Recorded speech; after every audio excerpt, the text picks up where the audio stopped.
सास का काम है तुलसी के पौधे को लगाना और बहू का काम है इसको सूची। चलो कम से कम कथा याद तो है। सींची बहू बहू।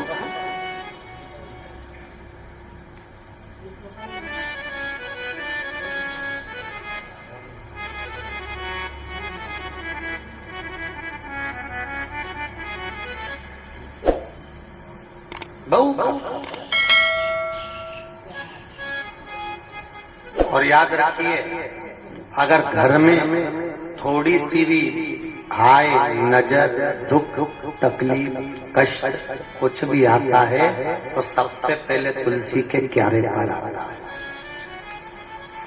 और घर की तुलसा सूख जाती है।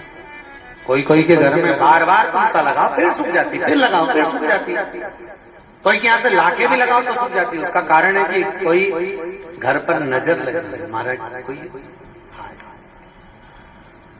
सुखी नहीं। तुलसा सारा भार अपने पर झेलती। एक तुलसा, एक गौ माता, एक घर के बुजुर्ग। थोड़ा सा भी भार आता है तो झेलते हैं। एक माँ बाप, उसके 5 लड़के हो 4 लड़के हो 3 लड़के हो 2 लड़के हो, पर बराबर का ध्यान रखती है। किसी के यहाँ अगर बच्चे नहीं है, किसी के यहाँ कोई तकलीफ है तो ध्यान रखती है उसको क्यों तकलीफ, भगवान उसका भला कर। माँ का पिता का भेद हमारी दृष्टि में आता है। हमको लगता है वो उसको ज्यादा चाहती है, हमको लगता है वो उसको चाहती है। नहीं नहीं, माँ माँ होती है, बाप बाप होता है।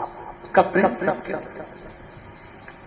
समर्पण का भाव सबके। महाराज अब शास्त्र कह रहा है, और एक बात बहुत ध्यान देना, मेरा बुजुर्ग माताओं से भी निवेदन है, केवल बहू को सुधारने का प्रयास ना करिएगा, स्वयं को भी सुधारने का प्रयास करिए।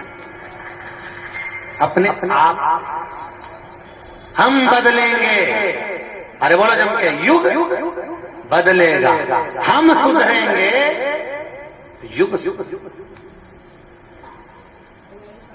प्रथम हमको भी बदलना, थोड़ा थोड़ा, ज्यादा नहीं, ज्यादा नहीं, थोड़ा बदल। और कथा कर रही है महाराज, सुंदर व्याख्यान वर्णन कर रहा है। जलंधर के प्राण चले,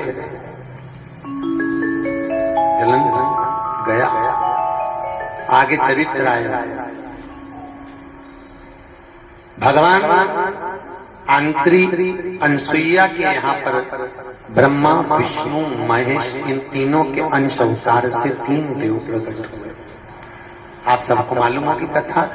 भगवान तीनों देवियों को मालूम पड़ा कि अनसुईया का सात्वित्व प्रबल है, इसलिए परीक्षा लेने भेजा। ब्रह्मा विष्णु महेश तीनों बाल्य अवस्था का रूप धरकर छोटे छोटे बच्चों का रूप रखकर वहां रहे। भगवान आखिरी में तीनों देवियां जब लेने के लिए आई तो भगवान विष्णु से दत्तात्रेय भगवान, भगवान ब्रह्मा से चंद्र और भगवान शंकर से दुर्वासा का अवतार। दुर्वासा तो शंकर जी का एक स्वरूप दुर्वासा ऋषि भी है। जैसे शंकर भगवान का एक स्वरूप श्री हनुमान जी महाराज है, उसी तरह भगवान शंकर का एक स्वरूप दुर्वासा बाबा भी है। भगवान दुर्वासा के रूप में भी शिव जी रहे, और भगवान शंकर हर पल हर घड़ी हर क्षण परीक्षा लेते हैं। और भगवान ने राम और कृष्ण की भी परीक्षा ली। एक बार राम जी के कक्ष में भगवान दुर्वासा जी गए और कहा, राम मुझे तुमसे बात करना है, पर सुनो राम, अपन दोनों की बात को अगर कोई सुन लेगा तो उसको त्यागना पड़ेगा, तुम्हें वन भेजना पड़ेगा। भगवान राम ने कहा ठीक है, चलो अंदर कमरे में एक कक्ष में बैठकर दोनों बात कर रहे थे। लक्ष्मण जी आ गए। जैसे ही लक्ष्मण जी आए, दुर्वासा जी ने कहा इसको निकालो, इसका त्याग करिए, वन भेजिए इसको। राम जी के पास से लक्ष्मण को वन भेज दिया। सीता के लिए बन गई वो बात, दूसरी सीता जाने के बाद लक्ष्मण भी गए। और दुर्वासा ऋषि ने दूसरी परीक्षा ली भगवान कृष्ण की। द्वारका पहुंच गए। द्वारका में जाकर आवाज लगाई, कोई मुझे मेहमान रख लो, कोई मुझे मेहमान रख लो, कोई मुझे मेहमान बना लो। कोई उनको मेहमान नहीं बनाता।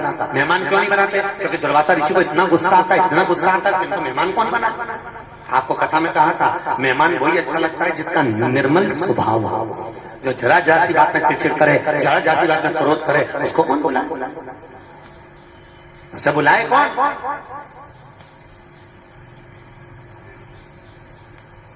पूरी लिस्ट तैयार करी होगी राठी परिवार ने, कौन कौन ने चिड़चिड़ करी, इसको अगली कथा में नहीं बुलाएगा।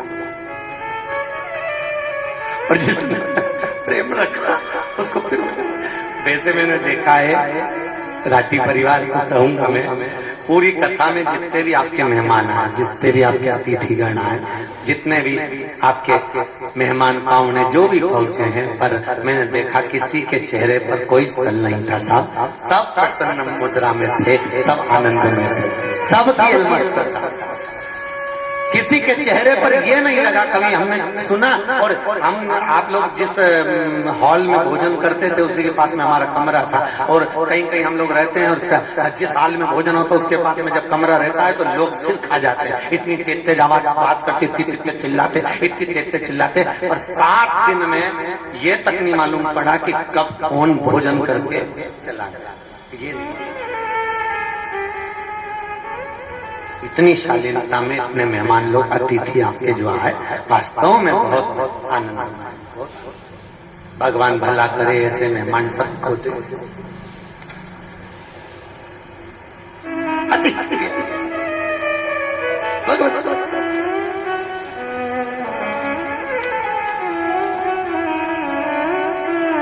थोड़ा बहुत कदर करा होगा तो हमारे छोराओं ने करा होगा या हम नहीं करा होगा। मेहमान बड़ी अच्छी महाराज, बहुत भावपूर्ण, बहुत अलमस्त आनंद में रहने वाले, बहुत होना चाहिए, होना चाहिए। कई लोग कहते हैं भगवान हमारे पास में कुछ नहीं, हम तुमको क्या दे। भगवान हमारे पास कुछ भी नहीं, हम तुमको क्या दे। भगवान कहते कुछ भी नहीं है, मीठी वाणी तो है, वो दे दे। बस वो भी दे देगा तो भी मैं समझ जाऊंगा।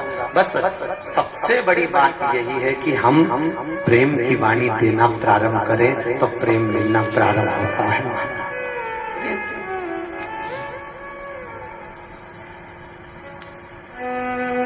प्रेम की वाणी। अब ये नागमणि मेरी हुई। माँ बाप के खून से जन्मी, उसमें बदले किया। आज से मेरे जीवन का एक ही मकसद है, अपने माता पिता को बदला, मिटाने दुश्मनों का नामो निशान। आ चुकी है वो बन के इंत। आप हमारे यहाँ मेहमान रह जाओ। दुर्वासा जी ने कहा मेहमान तो रह जाऊं पर याद कर ले, याद कर ले, हे कृष्ण यदि मुझे क्रोध आया तो तू बचेगा नहीं। भगवान कृष्ण कहने लगे ठीक है, जब आएगा जब देखा जाएगा। मेहमान बना।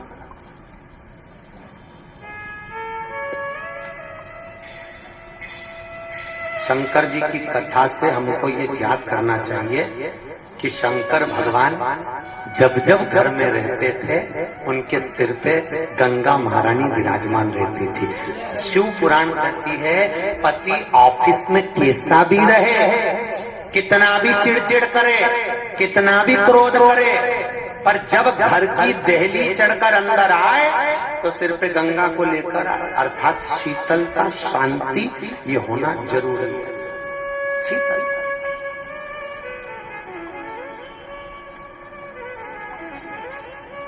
गंगा सिर पर लाना, गंगा बाई नहीं।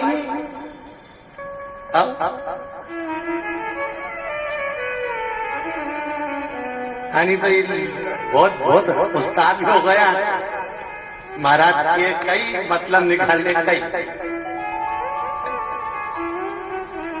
गंगा महारानी अर्थात शीतलता आपके सिर पर होना चाहिए, मस्तिष्क ठंडा।